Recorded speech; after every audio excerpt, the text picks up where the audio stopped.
Buenas tardes a todos, bienvenidos nuevamente a nuestro estudio del libro de Mateo. Eh, la semana pasada estudiamos el capítulo 11 y lo llamamos Los enemigos del reino. Allí estuvimos estudiando lo que fue la oposición política y social que enfrentó Jesús y cómo nos enseña la forma en que debemos enfrentar la oposición que podemos sufrir también nosotros hoy en día. Y pudimos ver que todo se basaba en tener una buena comunión, una comunión constante con el Padre, orar por aquellos que los persiguen, tener la compasión por los hermanos que encuentran oposición y que están debilitados en su fe, estar firmes, con paciencia, con perseverancia. Esta semana vamos a empezar a estudiar el capítulo 12 y vamos a continuar viendo lo que son las oposiciones que sufrió Jesús. Una de ellas va a ser la oposición religiosa y la oposición familiar. Entonces vamos a estar leyendo Mateo 12. Vamos a empezar con los versículos del 1 al 21. Entonces, si tienen su Biblia allí, me acompañan o escuchan esa lectura. Dice, discusión acerca del día de descanso. Por ese tiempo, Jesús caminaba en el día de descanso por unos terrenos sembrados. Sus discípulos tenían hambre. Entonces comenzaron a arrancar unas espigas de grano y a comérselas. Algunos fariseos los vieron y protestaron. Mira, tus discípulos violan la ley al cosechar granos en el día de descanso. Jesús les dijo, ¿no han leído en las escrituras lo que hizo David cuando él y sus compañeros tuvieron hambre? Entró en la casa de Dios y él y sus compañeros violaron la ley al comer los panes sagrados que solo a los sacerdotes se les permitía comer. ¿Y no han leído en la ley de Moisés que los sacerdotes de turno en el templo pueden trabajar en el día de descanso? Les digo, aquí hay uno que es superior al templo. Ustedes no habrían condenado a mis discípulos, quienes son inocentes, si conocieran el significado de la escritura que dice, quiero que tengan compasión, que no ofrezcan sacrificios, pues el Hijo del Hombre es Señor incluso en el día de descanso. Jesús sana en el día de descanso. Luego Jesús entró en la sinagoga de ellos y allí vio a un hombre que tenía una mano deforme. Los fariseos le preguntaron a Jesús, ¿permite la ley que una persona trabaje sanando en el día de descanso? Esperaban que él dijera que sí para poder levantar cargos en su contra. Él les respondió, si tuvieran una oveja y ésta cayera en un pozo de agua en el día de descanso, ¿no trabajarían para sacarla de allí? Por supuesto que lo harían. ¿Y cuánto más valiosa es una persona que una oveja? Así es, la ley permite que una persona haga el bien en el día de descanso. Después le dijo al hombre, extiende la mano. Entonces el hombre la extendió y la mano quedó restaurada, igual que la otra. Entonces los fariseos convocaron a una reunión para tramar cómo matar a Jesús. Jesús, el siervo elegido de Dios. Pero Jesús sabía lo que ellos tenían en mente. Entonces salió de esa región y mucha gente lo siguió. Sanó a todos los enfermos de esa multitud, pero les advirtió que no revelaran quién era él. Con eso se cumplió la profecía de Isaías acerca de él. Miren a mi siervo, al que he elegido. Él es mi amado, quien me complace. Pondré mi espíritu sobre él y proclamará justicia a las naciones. No peleará, ni gritará, ni levantará su voz en público. No aplastará la caña más débil, ni apagará una vela que titila. Al final, hará que la justicia salga victoriosa y su nombre será la esperanza de todo el mundo. Bueno, allí hemos leído hasta el versículo 21. Entonces, lo que podemos ver en los versículos iniciales es que los fariseos, esos líderes religiosos, son los que se están oponiendo a Jesús en este momento. y se notan temas principales que vamos a estar resaltando a lo largo de este estudio. Primero hablaron de lo que era el sábado, el día de reposo. Criticaron a Jesús por lo que hicieron sus discípulos de sacar espigas y comer en ese día de reposo, y también porque él sanó a un hombre. Entonces, lo que se puede notar es que allí los fariseos habían añadido tradiciones humanas a la ley de Moisés y estaban mucho más preocupados por su tradición que por cumplir la misma, o sea, la letra de la ley que fue dada a Moisés. Si nosotros vamos a Éxodo 20, veremos lo que dice la ley de Moisés. Vamos a estar viendo el versículo 8 y el 10, dice: acuérdate de guardar el día de descanso al mantenerlo santo. Tienes 6 días en la semana para hacer tu trabajo habitual, pero en el séptimo día es un día de descanso y está dedicado al Señor tu Dios.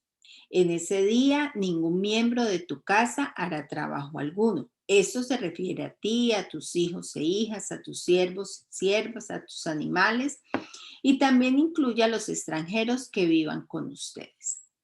Entonces, si podemos ver en la ley de Moisés, se hablaba del trabajo habitual, o sea, de lo que hacían regularmente como trabajo.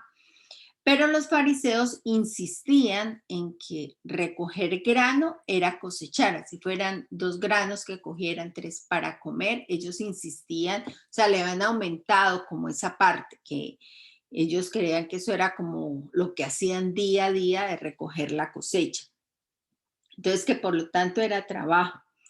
Pero miren que Jesús le respondió a ellos con ejemplos del Antiguo Testamento, como fue lo que hizo David con sus hombres, que fue comer el pan consagrado, y esto no estaba permitido en circunstancias normales. Y también habló de cómo los sacerdotes de turno trabajaban el día de descanso. O sea, de que ese día, entonces, según la ley de Moisés, era permitido que el sacerdote de turno trabajara, pero según los fariseos, entonces ahorita nadie podía hacer nada, incluso un sacerdote tampoco podía trabajar el día de descanso, según lo que ellos habían añadido. Entonces, Jesús, quien es el Señor del día de reposo, tenía una actitud diferente a la de los fariseos. Si nosotros vamos a Marcos 2, 27 y 28, podemos encontrar más claridad en esto, porque dice: después Jesús les dijo, el día de descanso se hizo para satisfacer las necesidades de la gente y no para que la gente satisfaga los requisitos del día de descanso. Así que el Hijo del Hombre es Señor incluso del día de descanso. Yo creo que esto nos da un poco más de claridad para ver qué tan errados estaban los fariseos, ¿no? Con sus tradiciones, ellos realmente habían perdido de vista el verdadero propósito, lo que significaba guardar el día de descanso, el día de reposo. Que hasta convertían un simple acto de misericordia, como lo hablaba Jesús, hecho en el día de reposo, lo convirtieron en un crimen. O sea, era un acto de misericordia, pero ellos lo veían como un crimen. Jesús claramente les dice que él anhela es misericordia y no sacrificios. Ellos estaban como más dados a ir a hacer un sacrificio en el templo y creían que con eso estaban cumpliendo y se ufanaban de esas cosas.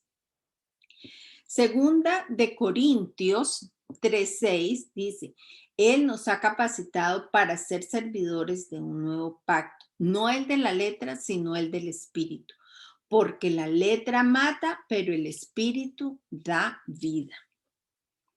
Dice, Jesús expresa claramente que se debe cumplir según el espíritu de la ley y no la letra, o sea, lo que ellos habían aumentado. porque dice, la letra solo envanece y vemos que una de las características de los fariseos era eso, el siempre envanecerse ellos mismos, pero el espíritu ese que da vida, da compasión, da misericordia, que es lo que nos estaba mostrando Jesús en estos versículos que vimos. Después vemos que el legalismo fanático de los fariseos pensaron matarlo a causa de sus enseñanzas, con un total desacuerdo con respecto a lo que había pasado en ese día de reposo. Y como el tiempo de la muerte de Jesús, pues aún no había llegado, él estaba en su ministerio todavía, dice que Jesús no utilizó su poder como Dios como para enfrentar estos enemigos, para liberarse de ellos. Entonces lo que hizo fue apartarse de allí y seguir haciendo lo que él estaba haciendo, sanando enfermos, visitándolos por todos pueblos, pero allí les pedía a la gente que no dijeran quién era él. O sea, él nunca usó su fuerza o no fuerza, el poder que tenía como Dios para vencer a sus enemigos, sino que simplemente se alejó de allí, siguió haciendo su trabajo, pero le pidió a la gente de que no dijeran quién era. Ahí vemos cómo Jesús cita la profecía mesiánica que se ve en Isaías 42, donde se hablaba de la compasión, la humildad y la bondad que sería del Mesías.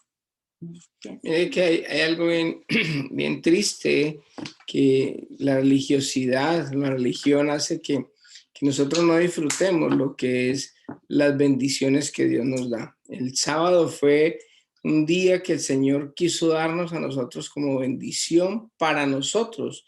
Y la religión lo que hace es esclavizarnos a muchos ritos, a muchas reglas que han impuesto los mismos seres humanos. Nosotros mismos nos encargamos de tratar de ser como más santos que Dios. O sea, queremos como enseñarle al mismo Dios que las cosas como se deben de hacer. Entonces, cuando el Señor, incluso en otro pasaje, y también San un sábado, decía el Señor que es que el sábado se hizo fue para el hombre y no el hombre para el sábado. O sea, nosotros estamos hechos para que nosotros disfrutemos de las cosas que hay en el mundo.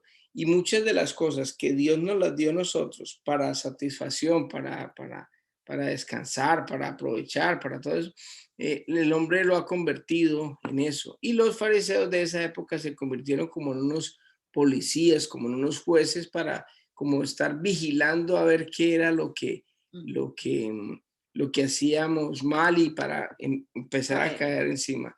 Hay algo que nosotros tenemos que tener en cuenta y es que muchas veces la religiosidad hace que uno en ciertas cosas sea muy estricto, pero en otras uno falla, o sea que nadie puede cumplir la ley.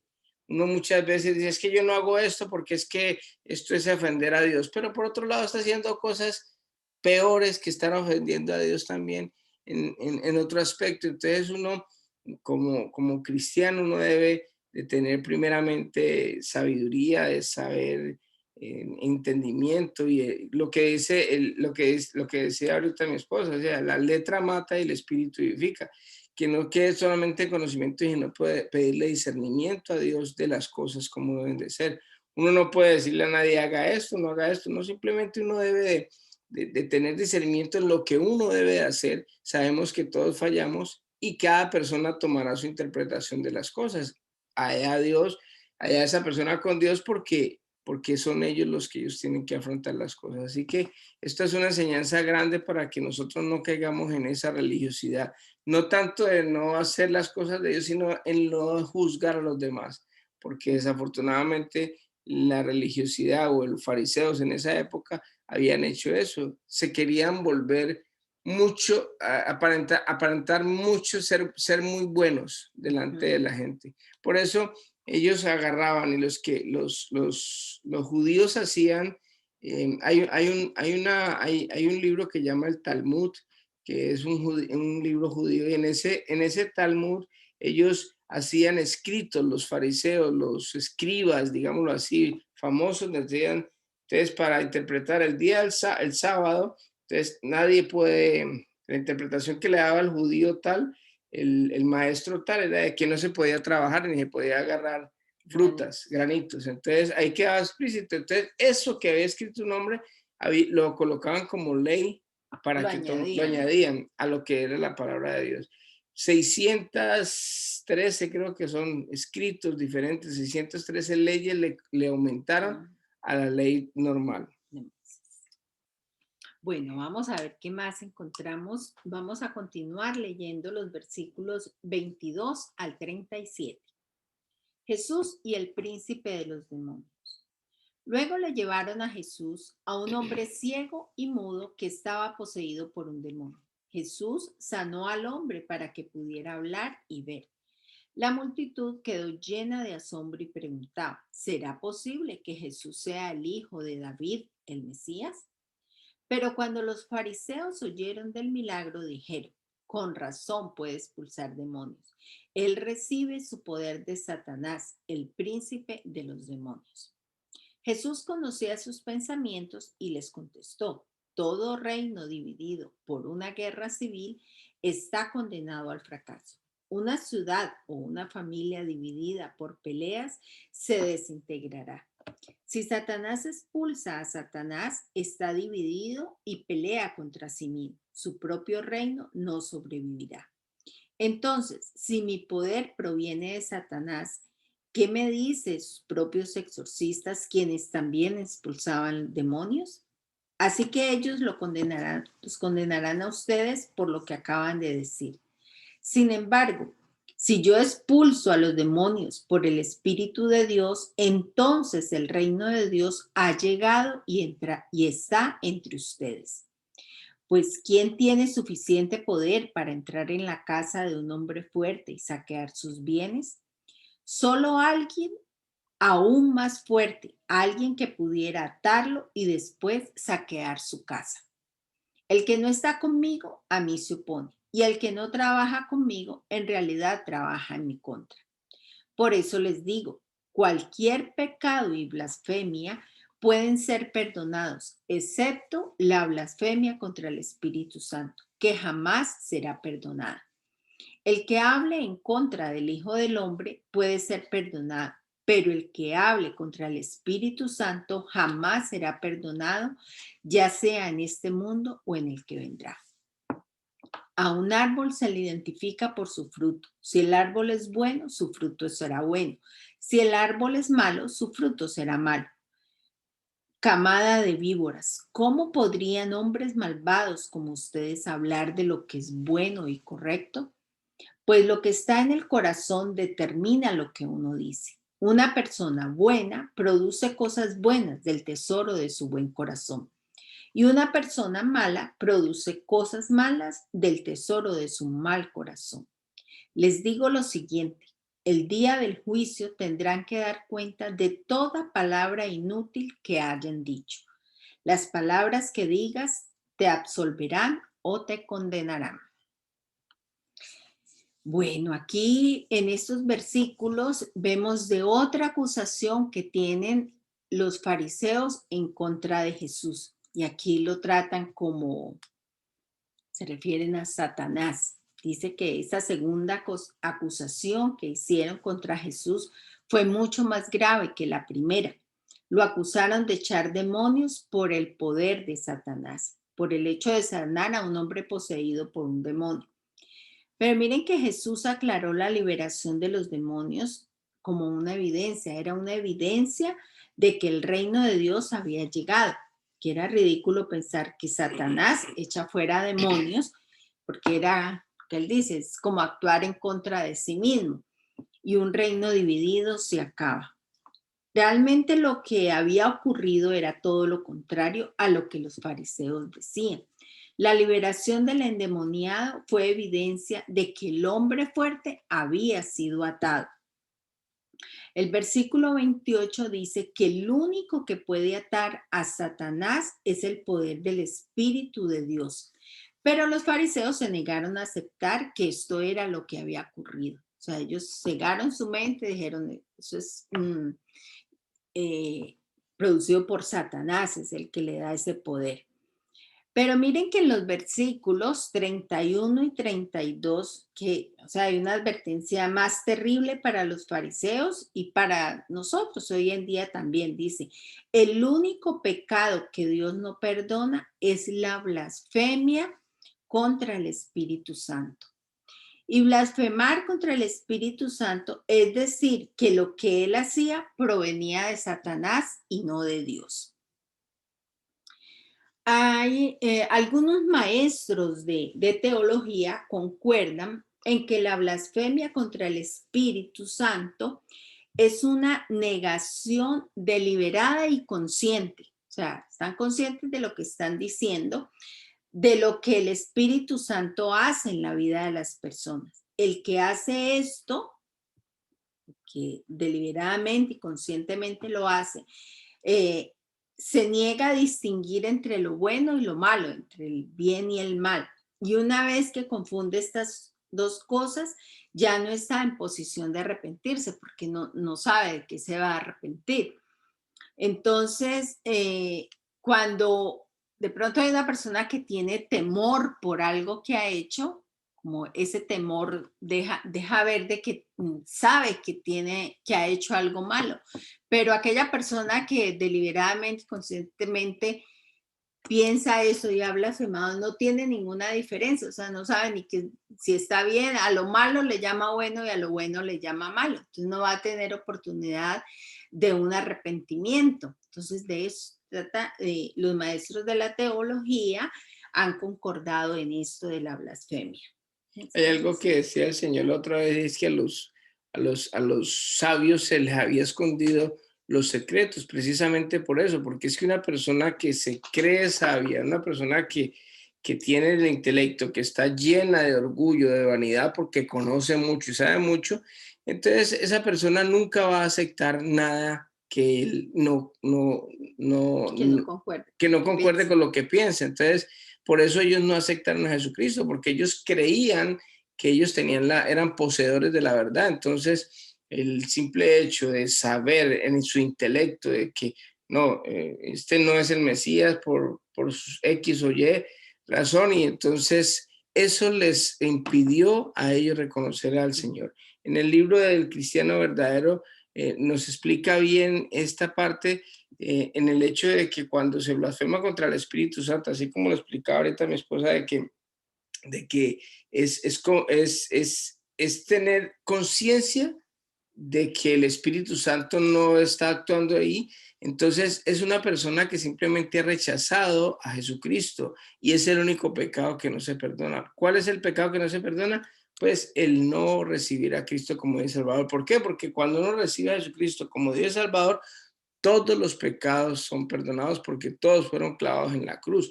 Entonces, cuando yo no recibo a Jesucristo, pues simplemente hay condenación, ya paso yo a la muerte porque no voy a tener salvación, porque Jesucristo es el camino, la verdad y la vida. Y nadie llega al Padre sino por medio de Cristo.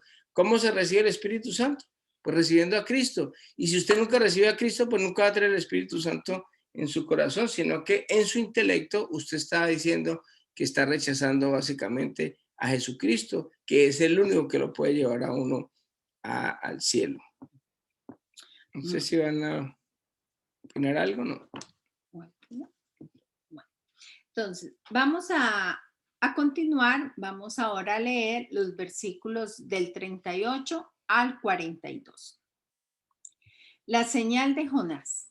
Un día, algunos maestros de la ley religiosa y algunos fariseos se acercaron a Jesús y le dijeron: Maestro, queremos que nos muestres alguna señal milagrosa para probar tu autoridad. Jesús le respondió: Solo una generación maligna y adúltera exigiría una señal milagrosa, pero la única que les daré será la señal del profeta Jonás. Así como Jonás estuvo en el vientre del gran pez durante 3 días y 3 noches, el Hijo del Hombre estará en el corazón de la tierra durante 3 días y 3 noches. El día del juicio, los habitantes de Nínive se levantarán contra esta generación y la condenarán, porque ellos se arrepintieron de sus pecados al escuchar la predicación de Jonás. Ahora alguien superior a Jonás está aquí, pero ustedes se niegan a arrepentirse. La reina de Sabá también se levantará contra esta generación el día del juicio y la condenará, porque vino de una tierra lejana para oír la sabiduría de Salomón. Ahora alguien superior a Salomón está aquí, pero ustedes se niegan a escuchar. Entonces aquí vemos cómo empiezan a atacar a Jesús por señales.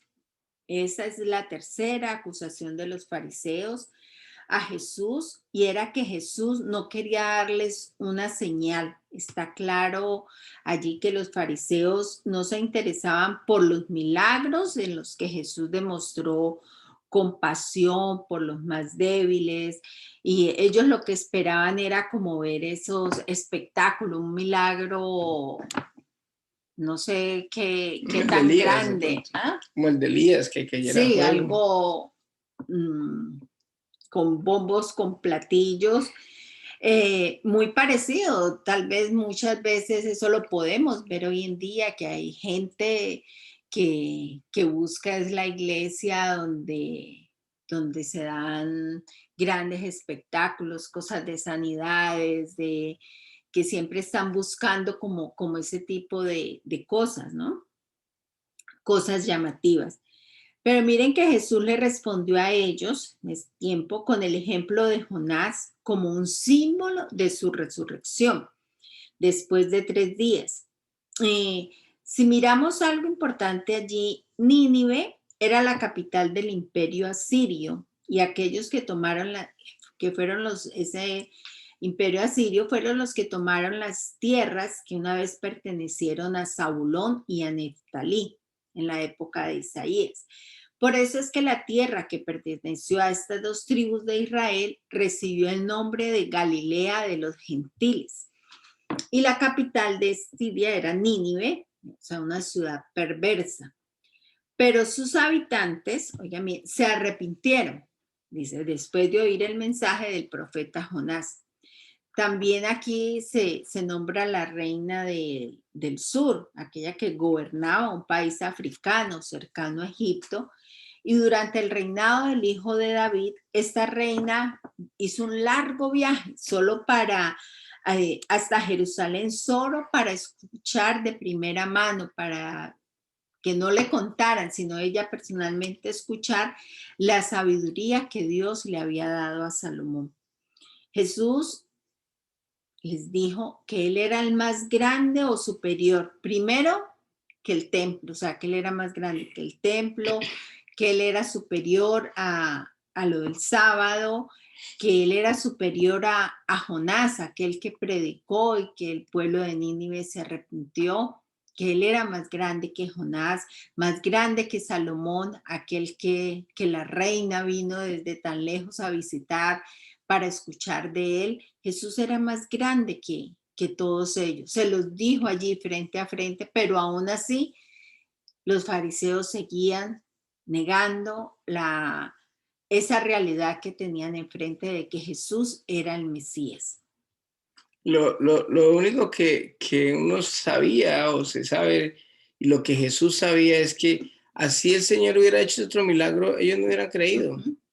Ya había hecho varios milagros y estaban diciendo, si hizo un milagro de una sanidad, de una liberación de un espíritu, y le dijeron, no, es que eso es por Satanás, entonces, ¿qué más quieren? O sea, a veces la religiosidad, el religioso trata de poner en prueba al Señor, de estar pendiente como la envidia, ¿sí? Es como la envidia de ellos que ellos tenían con el Señor, y ellos no querían era aceptar nada del Señor precisamente por eso, porque ellos no podían hacer esos milagros ni nada, y les enceguece tanto la vista de que ellos no aceptan el Mesías, no aceptan los milagros y quieren y están pidiendo más cosas que así lo hubiera hecho, tampoco lo hubieran recibido.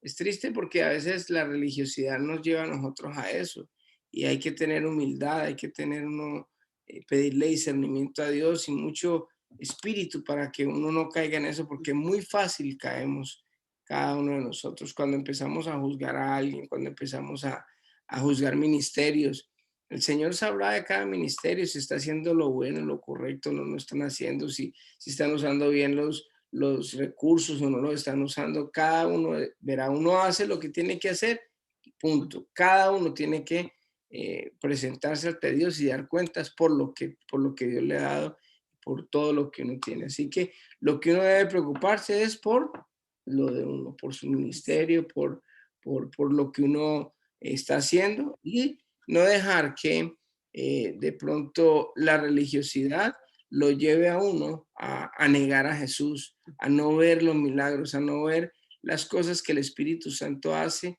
en cada momento, sino que empezamos a juzgar y juzgar y juzgar. ¿no? Y que nos acostumbramos eh, a los milagros y nosotros cada día recibimos milagros, cada día, o sea, el solo hecho de poder respirar, de poder caminar es un milagro. Entonces, nos acostumbramos tanto a eso que entonces ya estamos como los fariseos, vemos solamente un milagro si es algo grande, si es algo vistoso, espectacular. Entonces, sí. Exacto, y es bien importante esto que acaba de decir mi esposa, porque nosotros somos muy bendecidos todos los días y a veces no aprovechamos las bendiciones porque estamos mirando de pronto a otra persona que de pronto tiene otras bendiciones o que de pronto aparentemente está mejor y dice, ay, yo quisiera estar como ese, pero uno nunca ve la Ujú. parte de uno y Dios obra en cada uno de nosotros. Si estamos en ese momentico conectados es porque tenemos un computador, tenemos un teléfono, tenemos algo, hemos comido, tenemos un techo, tenemos tantas bendiciones, estamos sanos y a veces esos son milagros. Milagros suceden a diario, A diario. pero no los vemos porque siempre queremos como lo espectacular, como lo llamativo, como que es algo que vemos como ellos querían, que de pronto descendiera fuego del cielo para ver, ah, sí, sí, era el Señor. Pero tampoco creemos porque fue Satanás, hubieran dicho Sí. inmediatamente. No hay quien comprenda. Bueno, vamos a continuar con los versículos 43 al 45.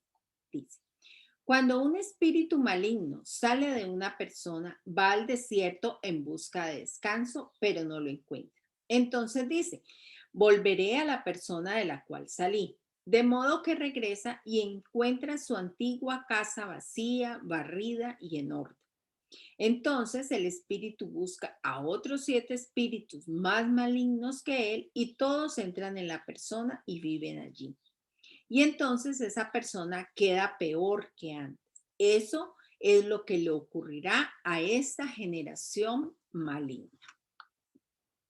Jesús llama a estos fariseos generación mala, pues ellos se consideraban ser religiosamente limpios como esa casa.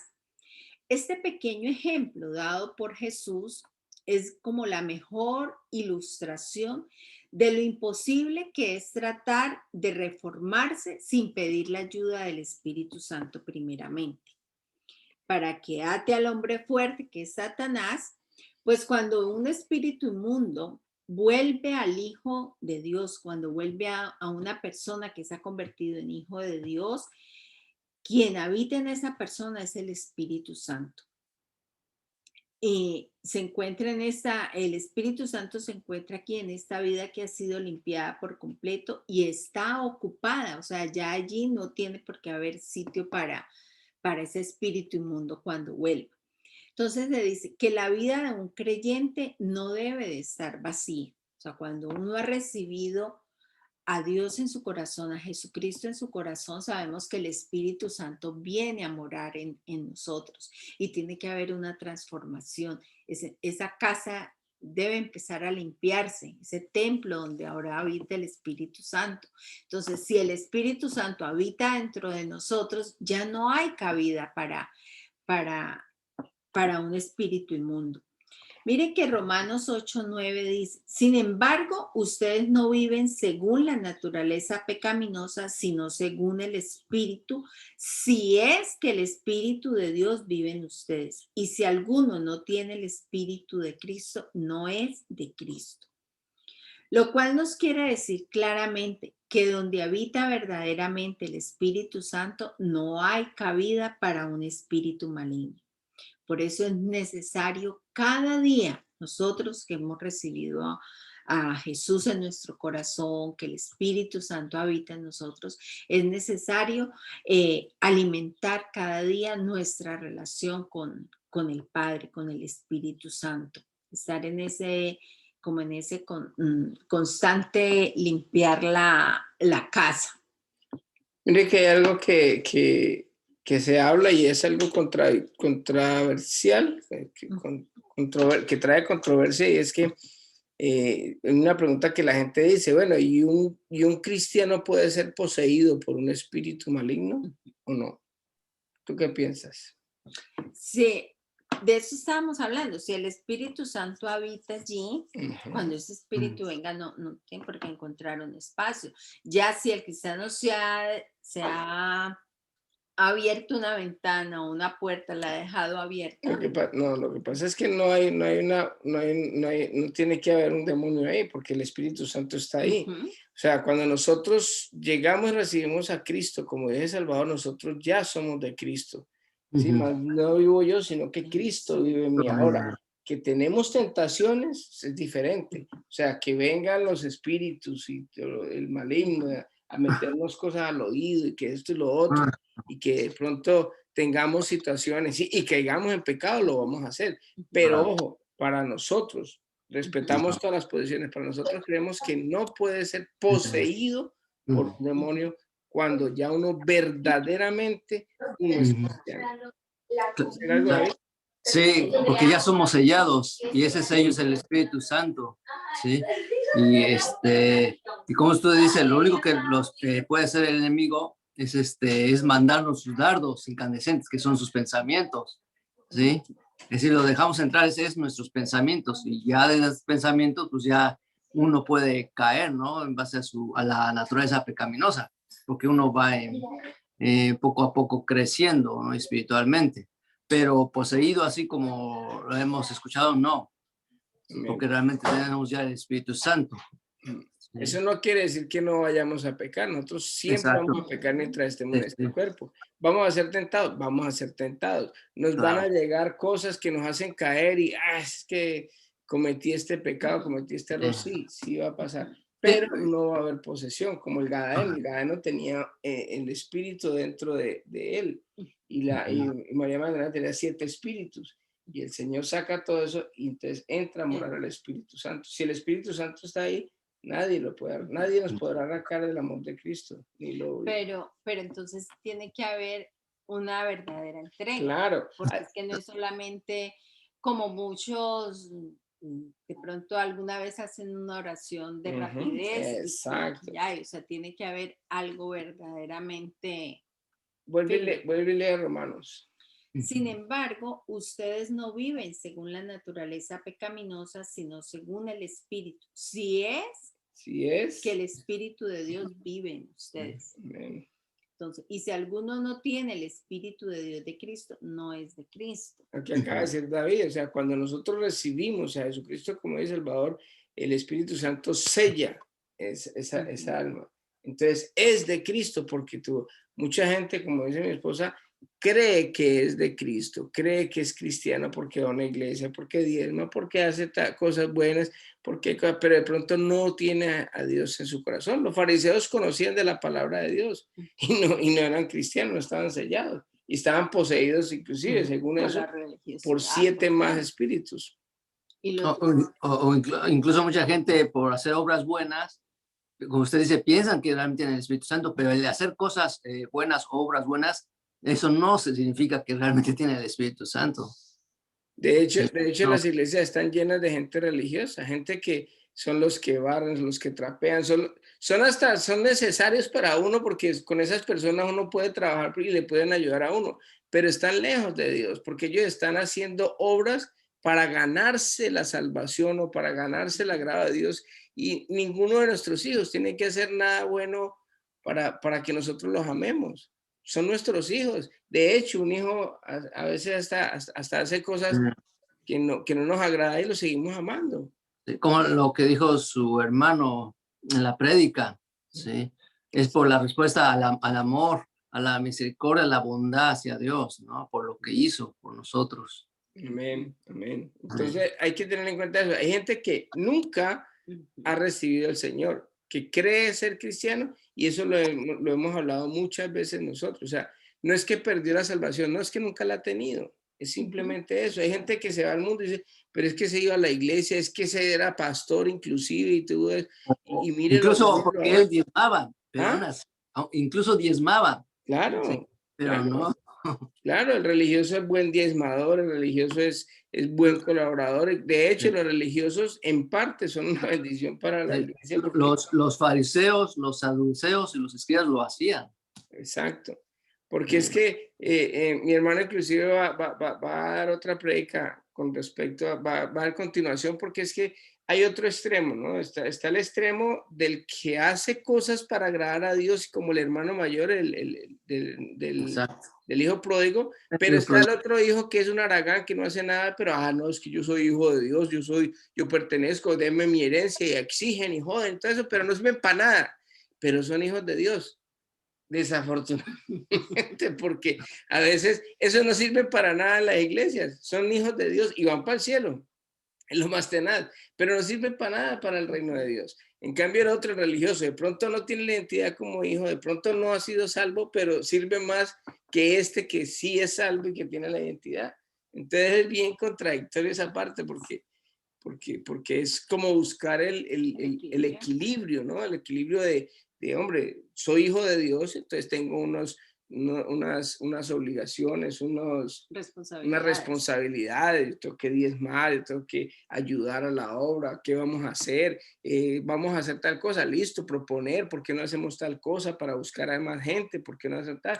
Pero es el otro extremo, o sea, no hago nada, pero soy hijo de Dios y yo no necesito diezmar, yo no necesito hacer nada, yo no necesito eso, porque yo soy hijo de Dios. Sí, tienes razón, pero entonces, ¿cómo buscar ese equilibrio para poder nosotros ser las personas que Dios quiere que seamos, ¿no?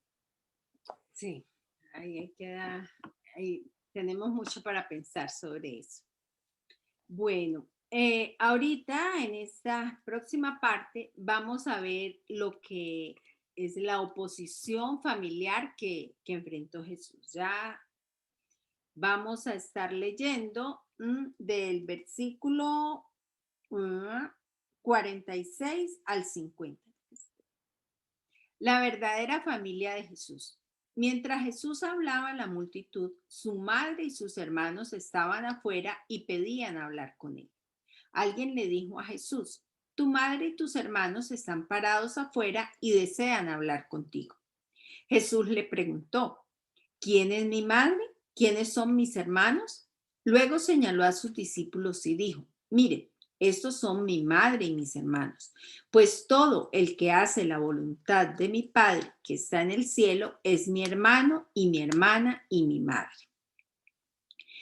Para entender mejor esta situación y qué pasó allí, vamos a leer Marcos 3:21. Dice, cuando se enteraron sus parientes, salieron a hacerse cargo de él, porque decían, está fuera de sí. Entonces, aquí lo que nos está narrando Marcos es que la madre y los hermanos de Jesús fueron a ese sitio para hacerse cargo de Jesús. O sea, como, uy, este está haciendo locuras, vamos por él, vamos a rescatarlo. Pero mire que Juan, en Juan 3:5 nos dice, lo cierto es que ni siquiera sus hermanos creían en él. O sea, la familia crecieron juntos, pero ellos no estaban creyendo en lo que él hacía. Aunque creemos que indudablemente fue doloroso para él pensar en la persecución de su propia familia, Jesús lo utiliza para enseñarnos una preciosa verdad, que su reino no reside en el parentesco carnal, sino en la relación espiritual y en los que hacen la voluntad de su Padre. No se necesitan intermediarios entre nosotros y Jesús, pues solo por su gracia estamos más cerca de Jesús que su propia madre y sus hermanos. Después de su resurrección, de la resurrección de Jesús, se dice que que su madre y sus hermanos también creyeron en él juntamente con los discípulos y los demás creyentes que fueron llenos del Espíritu en Pentecostés. Pero ellos, óigase bien, no entraron en el reino por ser la familia de Jesús, sino por el camino que lo hicieron los demás. O sea, que fue por fe en el Señor Jesús como Salvador personal. O sea, allí no estaba que, por ende, porque son la mamá y los hermanos, entonces van derechitos, no. O sea, ellos tuvieron que hacer lo mismo que hicieron los discípulos, tener esa fe en él, reconocerlo a él como el Salvador. Ellos no fueron a rescatarlos, sino que Jesús vino a rescatarlos a ellos. Entonces ahora podemos ver cómo Jesús mismo enfrentó toda clase de oposiciones. Mire, primero que todo fue amenazado por Herodes el tetrarca, luego rechazado por su propio pueblo en Nazaret. Los fariseos, los religiosos de esa época, tramaban cómo matarlo. Y su propia familia vino supuestamente a rescatarlo porque estaba enloquecido, sí. Pero algo que vemos aquí es que Jesús no rezongó, no se quejó, sino que siempre su acción fue de estar cerca al Padre, de orar, de dar gracias. Y esto fue algo que también hicieron Pablo y Silas cuando fueron perseguidos, golpeados y encarcelados en Filipos. Y es a lo que estamos llamados también nosotros en este tiempo, si sufrimos esa clase de persecución, de rechazo, de desaliento muchas veces en nuestras vidas. Inmediatamente debemos buscar las múltiples razones por las cuales debemos alabar a Dios. Lo hablaba ahora mi esposo también. Nosotros tenemos infinidad de cosas por las cuales estar agradecidos. Infinidad de cosas cada día. El hecho de poder pararnos, de poder respirar bien, es una gran bendición, es un milagro en nuestra vida. Entonces hay tantas cosas por las que agradecer que en esos tiempos de persecución, de rechazo, de desaliento, de desánimo, la clave está en buscar las cosas por las cuales estar agradecido, empezar a dar gloria a Dios, alabanza al Señor. Y esta es la forma en que Jesús nos enseña lo que veíamos aquí. Pablo y Silas lo aprendieron también, lo pusieron en práctica cuando estuvieron detenidos, cuando fueron perseguidos y detenidos, aún en la cárcel y en su tiempo de persecución, como estuvieran, hicieron eso, alabar a Dios, dar gloria a Dios y hallaron paz en eso, y es a lo que estamos también nosotros llamados hoy a hacer, y es algo de lo que nos ha enseñado este capítulo 12 del libro de Mateo, donde vimos la persecución que sufrió Jesús. Amén. La palabra de Dios dice en el Salmos 27, 10, dice: aunque mi padre y mi madre me dejaran, con todo, el Señor me recogerá. Nosotros, el Señor dijo que aquel que no deja padre, madre, esposa, hijos, el que no deja todo por mí, no es digno de ser mi discípulo. Y mire que esto lo vivió él, porque él tuvo posición de todo, casi de todo, de la política, de la religión, de la familia, de la sociedad, de todo el mundo. Pero aún así él estuvo firme en su llamado, y nosotros tenemos que aprender eso del Señor, porque nosotros también tenemos oposición. Nosotros, todos los que hemos sido llamados cristianos y que verdaderamente hemos empezado a hacer las cosas como Dios dice, hemos tenido oposición de la familia, hemos tenido oposición de donde vivimos, en el trabajo, en tantos lugares, donde quiera que nos desenvolvamos, siempre vamos a tener oposición, y siempre va a haber alguien que no está agradado con lo que uno hace o con lo que uno cree, y pues simplemente lo que hay que hacer es ser radical. Mire que la madre y los hermanos, a pesar de que lo vieron crecer, nacieron con él y todo eso, aún no creían, y ellos tenían que tener esa oportunidad de poder aceptar a Jesucristo como Dios y Salvador. María, a pesar de que era su madre, tenía que recibir a Jesucristo no como su hijo, sino como Dios. Y eso es lo que nosotros tenemos que tener en cuenta, no dejarnos llevar ni por la religiosidad, ni por las cosas, las apariencias, lo que sea, sino recibir a Cristo y ya que lo tenemos, ser radicales y defender el evangelio donde quiera que vayamos. Amén. No sé si tienen algo para opinar. ¿Alguna pregunta?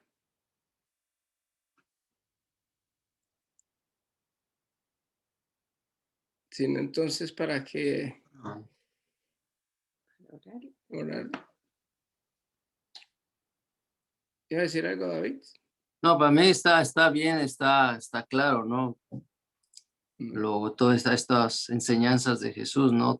Y toda esta gente, los fariseos, gente pues religiosa, ¿no? Que realmente su orgullo, el egoísmo, que realmente uno lo puede cegar y, y como cristianos que está pendientes, ¿no? Es de que todos los días que Dios nos dé ese discernimiento, ese entendimiento espiritual, no terrenal, porque nosotros creemos de una manera muy fácil el oír y el ver, ¿no? Y el sentir, ¿sí? Que es más terrenal que espiritual, ¿no?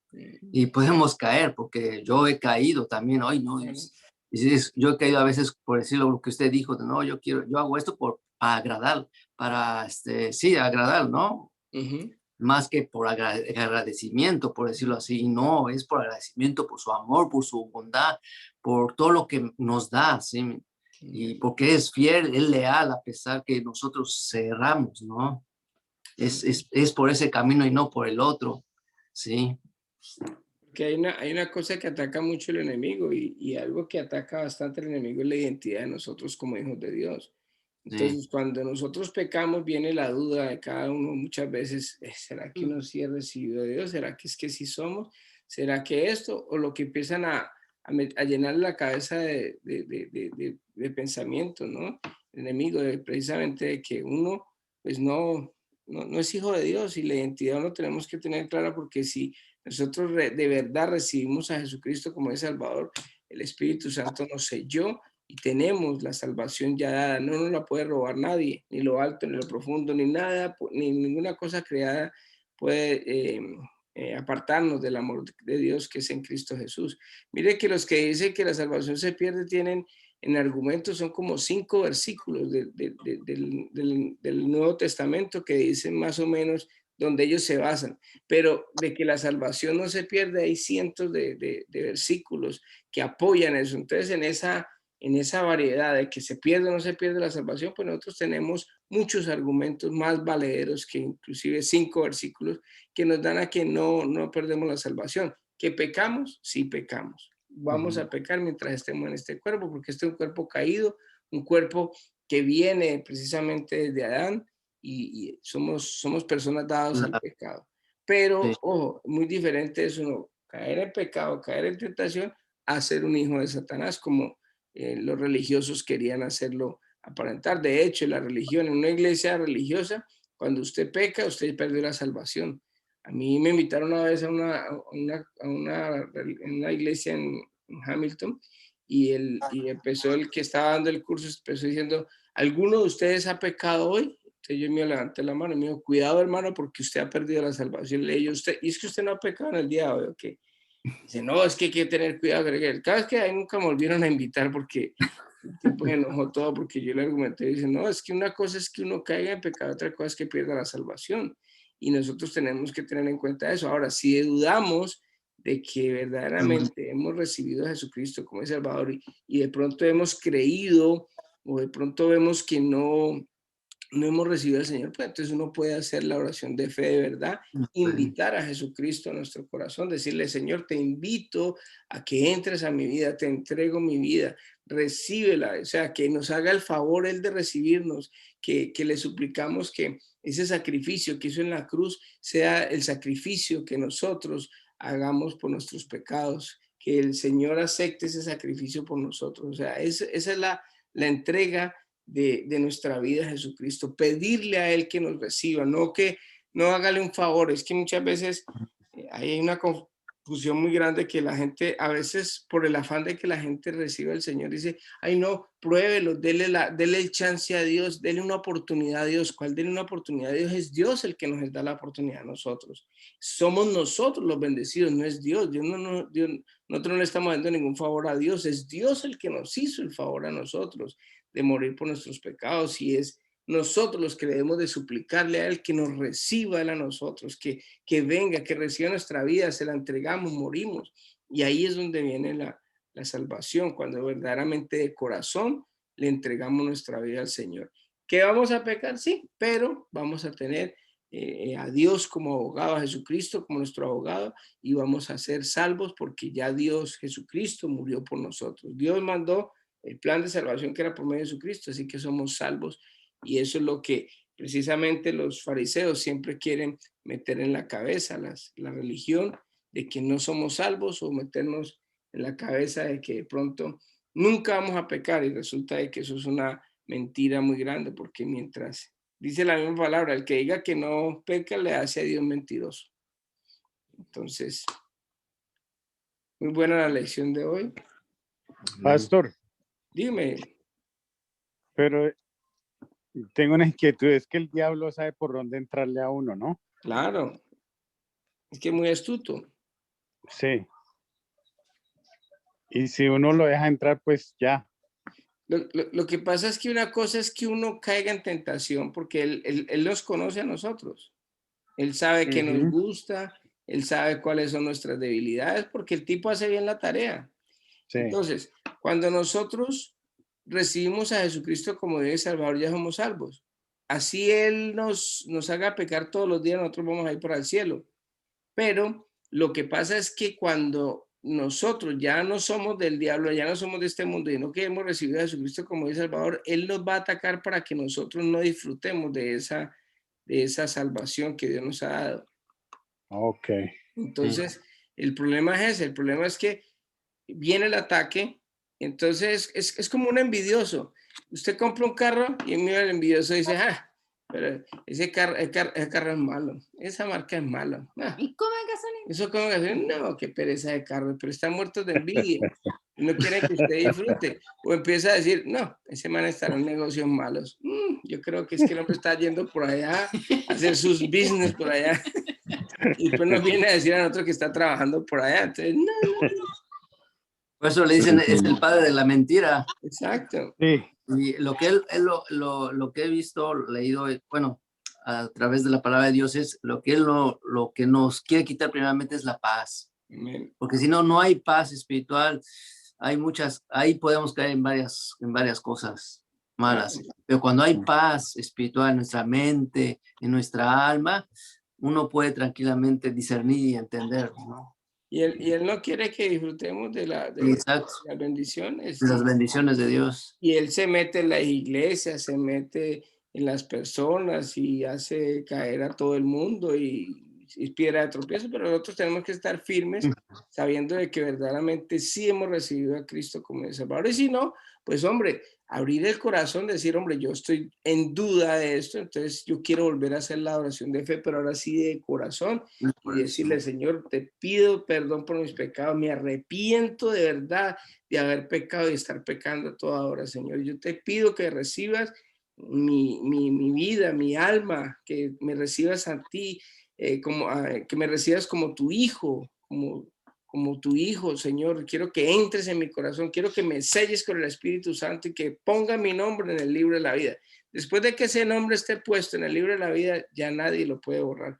Imagínense un ángel todos los días, ay, Josecito pecó, entonces borrémosle el nombre. Volví a se arrepentir, entonces volvemos a escribir.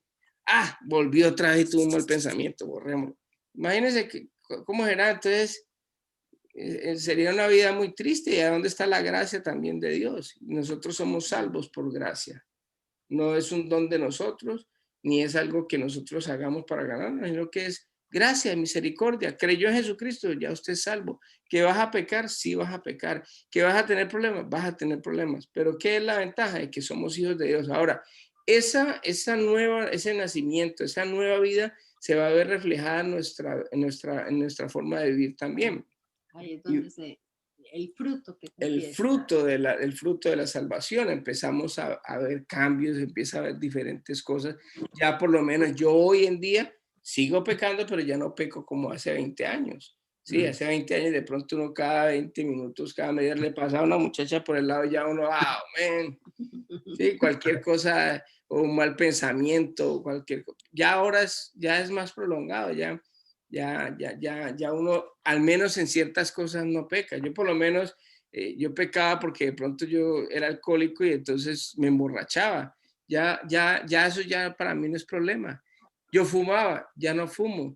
Estuve metiendo droga, ya no meto droga. Entonces son cosas que uno va superando y en la medida de que uno va avanzando, pues van a venir otras cosas, ya viene que la crítica, que el juicio, son pecados más sutiles que se disfrazan de cosas buenas, entonces hacen que uno se crea, así como los fariseos que se creían muy buenos, entonces tenían la autoridad, el derecho de juzgar a Jesucristo.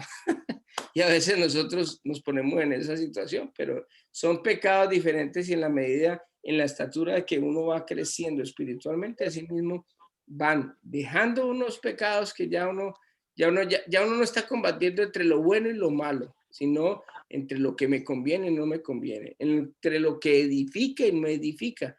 ¿Sí me entiendes? O sea, ya uno sabe que una película pornografía es mala, entonces ya uno no la ve. Pero de pronto veo otras películas que tienen su lado, este y lo otro. Entonces ya uno empieza a discernir, ¿esta película me edifica o no me edifica? Esto ¿me conviene o no me conviene? Entonces son niveles. Las amistades, lo mismo, las personas, esta amistad, ¿me está aportando algo? ¿Me edifica? ¿Es buena o no es buena? Entonces, ¿me conviene o no me conviene? Los niveles que uno va subiendo de pronto. Pastor, pero Dios le va quitando esas personas o le va poniendo mejores personas a uno. Pues, sí, también le ayuda en eso, pero también uno también tiene que dar el primer paso. Y Dios nos da la pauta, pero nosotros también tenemos que dar el paso y ser radicales en muchas cosas. ¿Sí me entiendes? Porque el primer paso lo tiene que dar uno. Yo escuchaba una prédica, creo que ayer, de este pastor de Bogotá, de Andrés Corso, y hablaba precisamente de eso. La mujer que estaba con el flujo de sangre, ella tuvo que dar el paso y atreverse a meter el medio para poder tocar el manto de Jesús. Entonces nosotros tenemos que, si ella se queda acá afuera, no toca nunca y nunca va a hacer nada. Sí, claro. Nosotros tenemos que ser intensivos, o sea, creemos en Dios, pero Dios, hay mucha gente que cree que Dios lo va a hacer todo, ¿no? Dios me va a quitar la mala amistad y Dios me va a hacer esto, no. Nosotros tenemos que dar el paso. Sabemos que una mala amistad, si es un tipo que me está cortejando a mi esposa, si es un tipo que no me conviene a mí porque a toda hora me está trayendo malas cosas a mi mente, pues entonces simplemente yo decir, no, hermanito, o sea, retirémonos de esto porque pues no esperemos a que no, Dios nos lo va a quitar o que le pase un carro por encima para que le caiga un rayo y lo partan. No diga. Sí, no, eso, pues estos días que estaba así pensando y hablando así con Sandra y uno dice ya Dios mismo se encarga de irle quitando las personas que no le convienen a uno, ¿no? Que no le suman. Y va alejando las que le van restando. Y ya.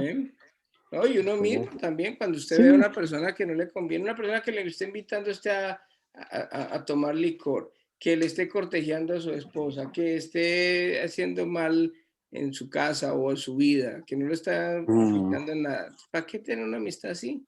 O sea, uno se retira, si uno le puede ayudar en un momento dado, uno le ayuda, con lo que siempre hemos Sí, dicho. claro. No es alejarnos del mundo, porque ellos necesitan también ver el ejemplo el testimonio de uno, pero si esa persona no cambia, pues hay que abrirse a ella, porque si no, esa persona no va a empezar a cambiarnos a nosotros. Así es, pastor. Va a empezar a influenciar. Bueno, entonces vamos, David, ¿quieres orar? O Josecito, cualquiera de los dos, ¿quieren orar? Ok, está bien, pastor.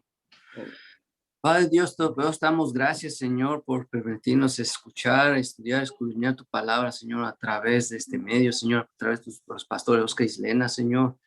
por estas pláticas o estos discipulados, Señor, que tu palabra nos penetre en nuestro corazón, en nuestra mente y renueve todos esos malos pensamientos, Señor, sino que sean tus pensamientos que de una manera poco a poco, de una forma instantánea, podamos llevarlo a práctica, Señor, no nada más que se quede en nuestra mente, sino llevarlo en acción, Señor Dios Todopoderoso, para dar testimonio de ti, de tu gloria, de tu poder a mucha gente que necesita en estos días, Padre mío.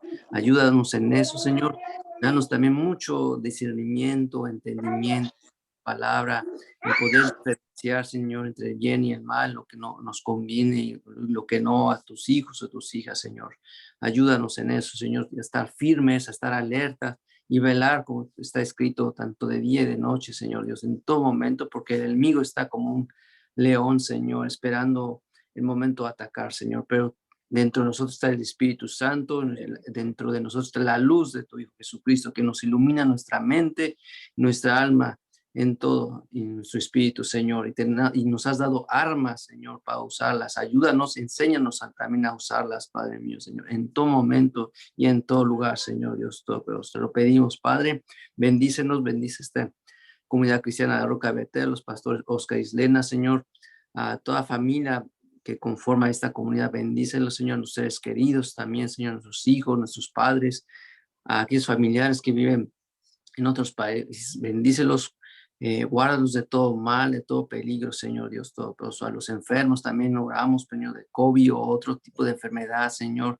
cualquiera que sea, Señor, sana, levántanos, levántalos, Padre Celestial. Renueva nuestras fuerzas, Señor, a través de tu mano derecha, de tu diestra, Señor Dios Todopoderoso. Damos gracias por todo, Señor, por este día, Señor. Danos paz y tranquilidad en esta noche y danos nuevas fuerzas para el día de mañana, Señor. En el nombre de tu Hijo Jesús. Amén y amén. Amén. Muchas gracias, David. Muchas gracias. De nada, gracias a Dios. Gracias a todos los que nos ven vía internet. Los invitamos para la próxima semana a otro estudio del libro de Mateo. Que Dios les bendiga a todos.